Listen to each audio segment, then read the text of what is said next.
যারা এখন হাসপাতালে আছেন, বার্ন ইউনিটে আছেন, বিভিন্ন রকমের ভিতরে আছেন, অনেকে আছে যারা তাদের প্যারেন্টসকে হয়তো ঠিক মতো খুঁজে পাননি। অনেক প্যারেন্টসও আছেন যারা হয়তো কোনো একটা সিচুয়েশনের ভিতরে আছেন। এতগুলো বাচ্চা বিশেষ করে হতাহত হলো, সেটা কিন্তু ভীষণ কষ্টের, কারণ বাচ্চাদেরকে ভালোবাসেন এমন কেউ নেই। আমি আসলে যে বিষয়টা জানি না সেই বিষয়ে আর কোনো মন্তব্য করতে চাই না। যে ঘটনাটা ঘটে গেছে, একটা অনাকাঙ্ক্ষিত ঘটনা, মাইলস্টোন স্কুলে সংখ্যক বাচ্চারা, টিচাররা সব মিলে আসলে যা যা দেখা যাচ্ছে ফেসবুকে কিংবা সোশ্যাল মিডিয়াতে, আসলে আমি পারছি না। আমার মানে স্ক্রল করতেও খুব অন্যরকমের একটা ফিলিং হচ্ছে। মানে এটা নেওয়া যায় না যে এক একজনের যে অদ্ভুত একটা পরিস্থিতির ভিতর দিয়ে গেছে, এবং সেটা তো এখনো শেষ হয়নি। আসলে যারা এখন হাসপাতালে আছেন, বার্ন ইউনিটে আছেন, বিভিন্ন রকমের ভিতরে আছেন, অনেকে আছে যারা তাদের প্যারেন্টসকে হয়তো ঠিক মতো খুঁজে পাননি। অনেক প্যারেন্টসও আছেন যারা হয়তো কোনো একটা সিচুয়েশনের ভিতরে আছেন। এটা আসলেই আমাদের সবার জন্য ভীষণ কষ্টের, এবং যতটা আসলে আমরা বলতে পারছি এর চাইতেও যারা আসলে এটা সাফার করছেন তাদের জন্য আরো অনেক বেশি কষ্টের।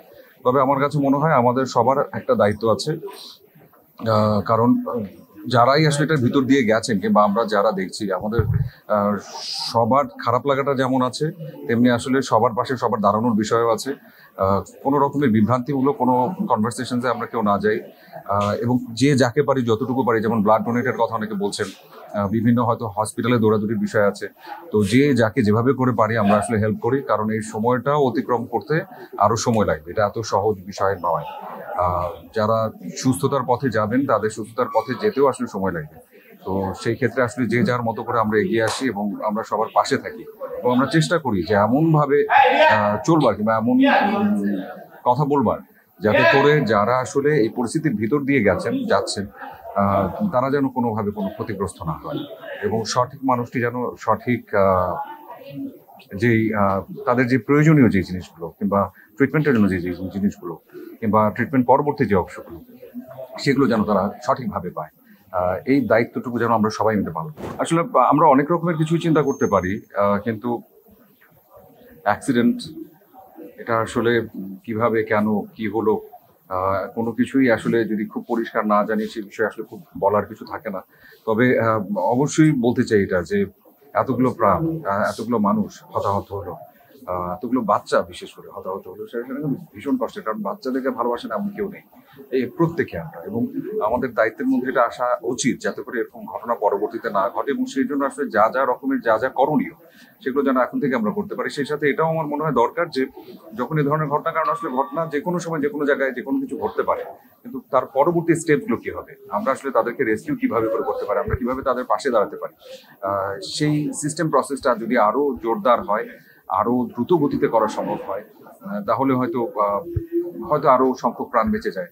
হয়তো দুর্ঘটনার পরবর্তী অংশটা হয়তো একটা একটা একটা প্রপার জায়গায় হয়তো দেখা যেতে পারে।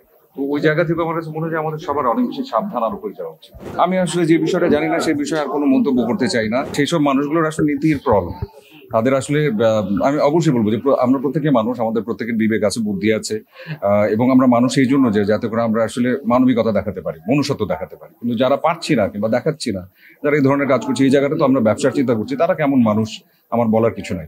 যারা এই কাজটা করেছেন তারা তো আসলে নিজেরাও দেখতে পাচ্ছেন যে আপনাদেরকে নিয়েও আলাপ হচ্ছে, এই বার্তাটুকু আপনাদের কাছে আসুক এবং আপনারা নিজেরা বুঝে যান বিপদ আপনারও হতে পারে, বিপদ আপদে আপনিও পড়তে পারেন, আপনার পাশে তখন যদি কাউকে না পান আপনার কেমন লাগে। তো এই বিষয়গুলো আর ঘটাবেন না প্লিজ, নিজেরা শুধরে যান, চেষ্টা করুন আরেকজনকে উপকার করতে, হেল্প করতে। না পারেন, কিছু না পারেন, বিপদে ফেলেন না, কোনো অপকার করেন। অনেক কিছু আসলে দেখা হচ্ছে আর দেখা হয়েছে আমি সেটা বলবো না, যে কারণে অনেক বিষয় আসলে কমেন্ট করতে চাই না। তবে যেই জিনিসগুলো আসলে খারাপ লাগার, সেগুলো তো আসলে খারাপ লাগবে, প্রত্যেকটা মানুষের খারাপ লাগবে। এই যে একটু আগে যে কথাটা বললেন, যদি আজকে পানির দাম এত হয়ে যায়, আজকে যদি ট্রান্সপোর্টেশন দাম এরকম হয়ে যায়, তাহলে আসলে মানুষ হিসেবে আপনি কেমন? আপনার দায়িত্ব আছে না, আপনি যখন একজন বিপদে পড়বে আপনি তাকে উপকার না করতে পারেন, আপনি যখন ভাড়াটা বাড়িয়ে দেবেন আপনি কি অপকার করলেন না? ওই দায়িত্ববোধটুকু আপনার থাকবে না? আমি বলতে গেলে অনেক বেশি বলে ফেলবো। Thank you.